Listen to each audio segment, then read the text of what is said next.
Now we will review the instruction set we have, at least a part of it. So first thing what we want to see here, that what to infer when you see certain section and certain diagrams and stuff like that. So for example, anything that the processor supports natively in it, so those instructions will be having a format string bit pattern, right? So we have seen already, like R type of instruction, for example, add is a R type of instruction where all the operands are of register type. It has this certain format like 6-bit of opcode and then RS of 5-bit, RT of 5-bit, RT of 5-bit. Let's say we don't care about this 5-bit, we'll put 0 there, and a function code of 6-bit. So as soon as we see this thing, this format, okay, attached to it, we know this is a native processor instruction. Okay, processor's native instruction. Now for the pseudo instruction, you will see like, okay, this is one instruction, and it kind of said that, okay, this is the pseudo instruction. There's no native format or associated with that. So we know exactly what is when we are reading certain instruction, if it is a pseudo instruction or is a processor support instruction, processor supported instruction. Now let's look at the arithmetic and logic instruction being this computer being a number crunching machine, always for every other problem. Arithmetic and logic instruction, that's what the core power of a computing system as it is. So we see what are the different functions we have here in the in these assembly languages, including processor's native instruction and the pseudo instruction. And of course, I would suggest you to, if you are starting one pseudo instruction, use it, assemble it, and just for your reference, see what the assembler did to expand that pseudo instruction. What are the native instruction it used to replace this pseudo instruction? Okay. So one such pseudo instruction is the absolute value. So it's basically if you type in give a register value, if that is a negative value, let's say this has a -5, then our destination will have an absolute value of 5. So this is basically taking out the negativity of the number, and this is a pseudo instruction. Addition, of course, we have seen the bit pattern format here. So it is basically is a native instruction for the processor, and this is saying that addition without overflow. So we will see like what the overflow is and how that works in one of the lectures in the semester. In a nutshell, like all these operations, right, is using like 16 bits, okay, and producing result, and supposedly, sorry, 32-bit, I would say. Let's assume this is a 32-bit system. So all these operands are 32-bit, and we're assuming the result will also be 32-bit, which can be held into the target register or destination register. Now, not all the operation can produce 32-bit result. Okay. For example, take add. Okay. So add like two highest number, like just put the highest number possible here in this register, another highest number possible in this register, right, which is basically the highest number would be something like this, right? First is 0. It's a 2's complement system, so it will be like 7 F F F F F F F. Now if you add, let's say my R R2 is equal to this, and R3 also equals this. Now if I add them together, let's say if I want to do an R1, R2 plus R3, these two registers, we are summing up R2 and R3, this result is practically cannot be represented within 32-bit complement, 32-bit 2's complement number system, because as soon as we add it, it will be the very last bit will turn on. Very last bit will be turned on. Okay, so it will be like something, and then I don't know. Let's try this out in calculator. Okay, 7 FFF FFFF plus 7 FFF FFFF. Okay, so it's become like FFFFE, right? And since this machine, this calculator is top of this laptop, which is 64-bit, which didn't mind, by the way, to put that addition. But if it let's say it is restricted to the words, okay, no, double word. Okay, so now see, I added 7 FFFFFFF, right, plus itself 7 FFFFFF.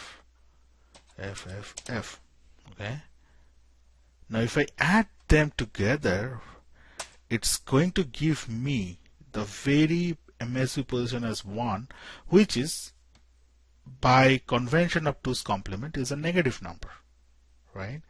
So 2 positive number giving negative number, it's not a valid result, and this is what we called an overflow, that we cannot operate within our number of bit restriction. We cannot operate, we cannot produce result within that assumption. So this is what it says, and when there are some instruction which actually cause an exception arised due to that type of addition, and system needs an additional support to handle those exception. But here what is telling that even if there is an overflow, this guy won't raise an exception of overflow, and program execution will go normal. Only fact is that you will be suddenly finding out a negative number in a summation that possibly your program was not expecting, and will start behaving in a different, in a unexpected way. Okay, similarly, like addition without overflow, this is an unsigned addition. Oh, sorry, not unsigned. This is an this one is a with overflow. This one is a with overflow, which means like if such overflow occurs, it will give an exception, and that needs to be handled. Program won't be continuing unless handled. This one doesn't. This one does not cause an overflow. So this will continue the program, user program, as it is, even there is an overflow, but of course the result will be something unexpected. Then from that point onward, possibly the program will start unexpected behavior. All right. Now addition also has an with overflow, and with overflow, without overflow, addition immediate. So one of the number is immediate number encoded within the instruction itself. These are the I-type operations. So we have with overflow, without overflow, and we have an AND operation. This is a logical AND. So if you recall your discrete mathematics, the logic operation and stuff like that, this is a logical AND of register RS and RT, and whatever the result is. So this is a bitwise AND. Okay, bitwise AND, and the bitwise AND will produce whatever the result. It will be stored in the RD register. Similarly, there is AND immediate, there is this counting leading ones and zeros. So it's basically count the what is the number of leading ones. Means, for example, if a number binary pattern has like 8-bit binary pattern 1 1 1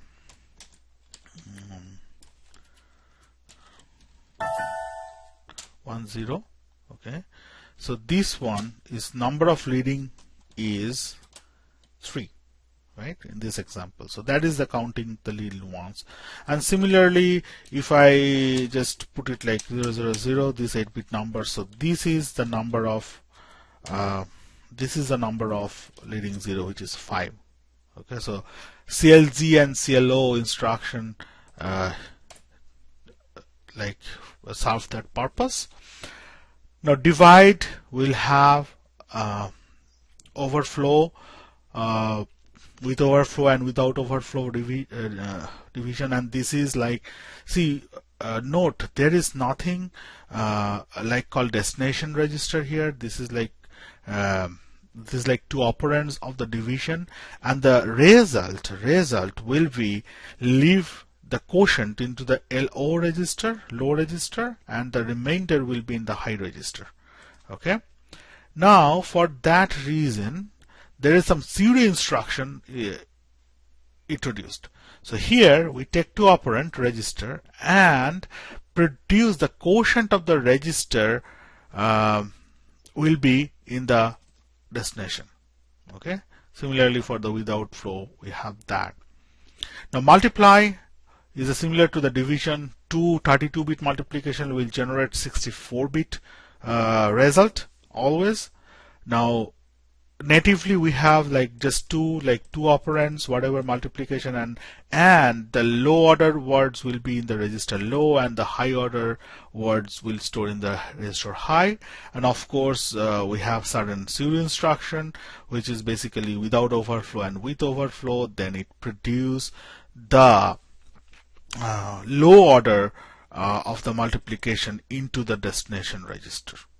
Okay, so there is two important thing you need to understand, that for division and multiplication, results are stored in the low and the high register. Okay, it's not, we cannot specify a target register for the multiplication result.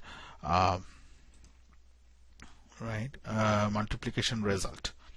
So that is the one. And then what else is interesting?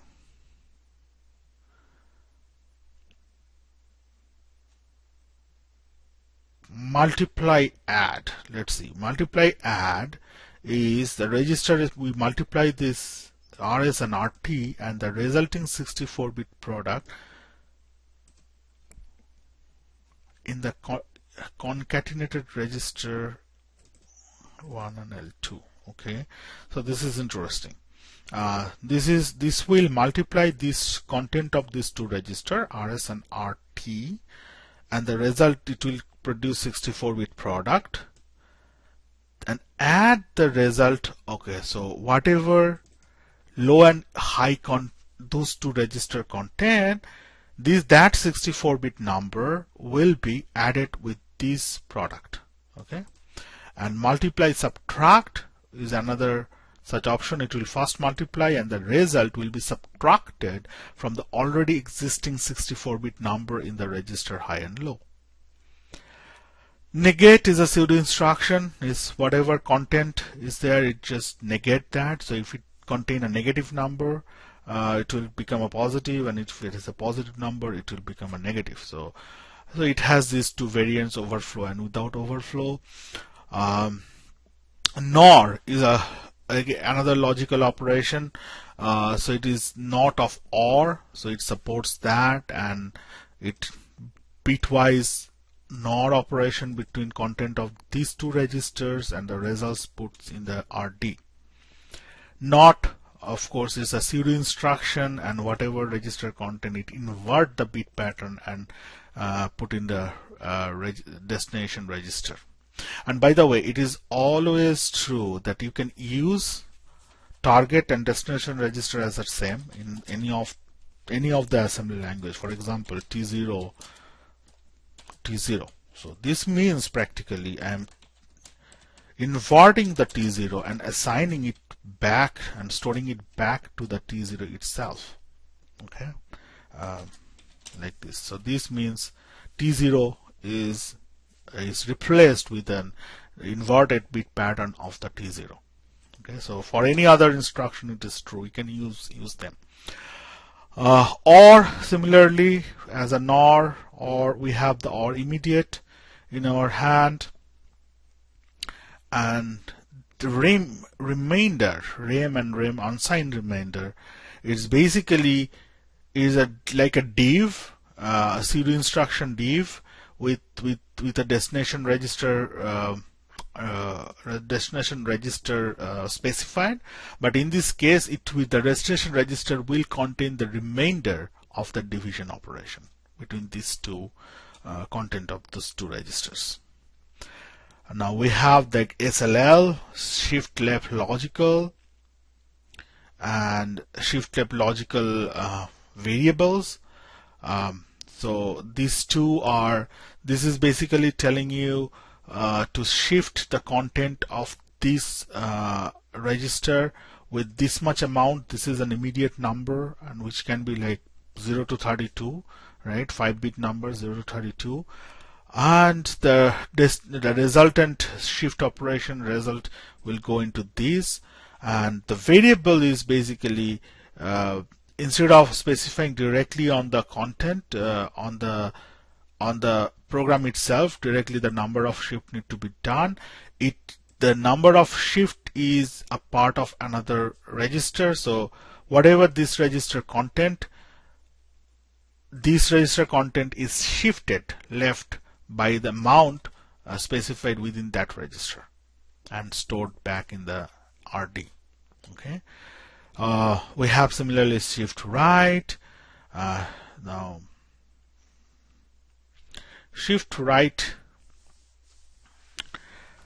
logical and shift right arithmetic. So shift left has just the logical, seems like.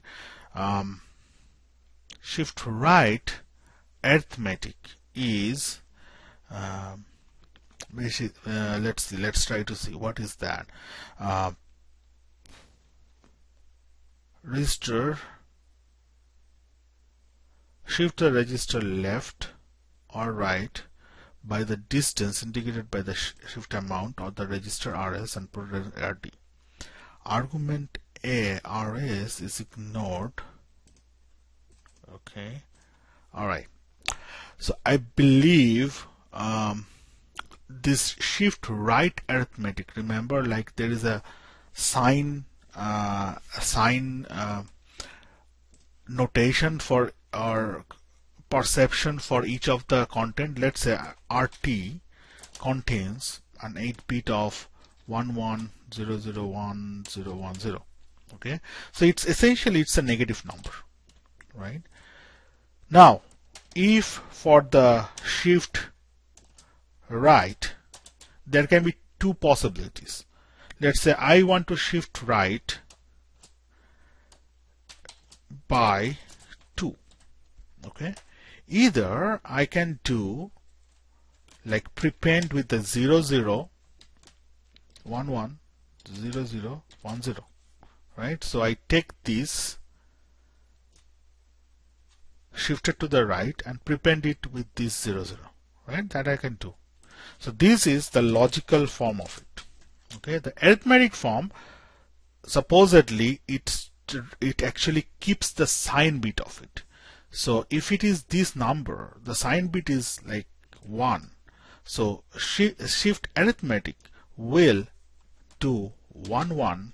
It keeps the sign intact, the sign perception of that number intact.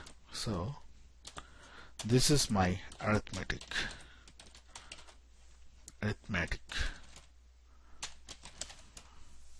This is my arithmetic shift right. For the left, there is nothing like we are anyway destroying left shift, anyway destroying the sign notation as a case, so there is nothing called this arithmetic shifting or logical shifting. It's practically everything is a logical left shifting for the shift left. For shift right we have the arithmetic, which actually keeps the sign notation intact, and logical, which basically prepend the higher bit with zeros when the shift operation is done. Okay. Now we have the rotate left and rotate right operation. So it's basically RSC1 is rotated by this distance. So rotate means practically is doing this, right? So if I have 1 1 0 0 1 1 0 1 1, right, and I want to rotate it, so what happens by one bit? This bit, right, goes here and become like this. So my number for the rotation is this. So basically in the shift rotate right, the LSB will be every bit will be shifted by one or what number of shift amount, and those bits which are going out of the scope will be coming back into the MSB. So it's kind of a rotation operation is done. Okay. Similarly for the left rotation, so whatever going out from the MSB position will coming back into the LSB position. So this is the rotation. All right. Now we have the subtract operation with the overflow, which is similar to the add, subtract without overflow. We have exclusive OR. We probably all know what is this exclusive OR operation is. It's from the probably the logic part of your discrete mathematics study. If not, let me know, like I can explain you in class what is this XOR immediate or XOR operations are. Okay. Now we have some constant manipulating instructions in this within this assembly language. It's one of them is load upper immediate. Okay, load upper immediate, we have actually seen this instruction earlier. So this is again to recall that, like, this will, whatever immediate value, it will be given to the upper half of the register. So let's say I am doing a Louis $R like T6 of 0 A5 A5, right? So now after this my T0 content will be A5 A5 0 0 0 0. So upper 16 bit of the T6 is loaded with this one. That is the Louis. Okay? And load immediate is zero instruction, which is basically it's basically achieving this one. Okay, load immediate that we have already seen, $T6, same example, 0 cross A5 A5. So this operation will give you the, after that T6 content will be 0 cross 0 0 0 0 A5 A5. So it's just loading that number into the lower half of the register. Okay. So I think this is end of today's class. Next class will be studying more about this comparison instruction and so on and so forth. So I would suggest, like, try these couple of this instruction. Try to just do something like it. It doesn't have to be a meaningful program, just for practice and get familiarity with this instruction. Just write like couple of lines and see what are the different things you can do, and possibly if you don't kind of understand from the description of the instruction what it does, just try to use it in a little small program and see and look at the behavior of the register, what the values are being crunched out of this instruction.